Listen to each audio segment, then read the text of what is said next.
नाज़रीन गिरामी, ईद सईद गदीर की मुनासबत से आप तमाम अज़ीज़ों की खिदमत में मुबारकबादी पेश करता हूँ। इस वक्त हम मशहद मुक़द्दस हरम मुतहर इमाम अली इब्न मूसा रज़ा अलैहिस्सलाम के रवाक़ गदीर में मौजूद हैं, जहाँ पर सैकड़ों उर्दू बोलने वाले ज़ायरीन व मुजाविरीन और मशहद मुक़द्दस में मुक़ीम मौला के मेहमान जमा हैं और जश्न मना रहे हैं। मुख्तलिफ़ मनक़बत ख़ान और शुअरा अपने कलाम को बारगाह मौला अमीर अल-मोमिनीन अली अलैहिस्सलाम में पेश कर रहे हैं। इंशाअल्लाह कि बहुत जल्द मौला रज़ा अलैहिस्सलाम आप सबको भी अपना मेहमान बनाएं और आने वाले आयात को हम मिलकर यहाँ पर मौला रज़ा अलैहिस्सलाम के हरम में मनाएं।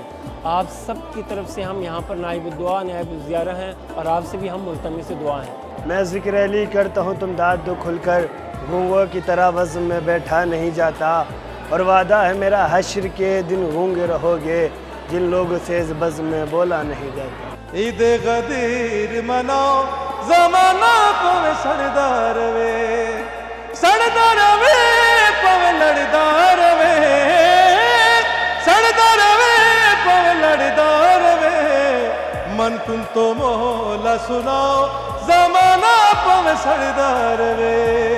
ईद गदीर मनाओ ज़माना पवे सरदार वे।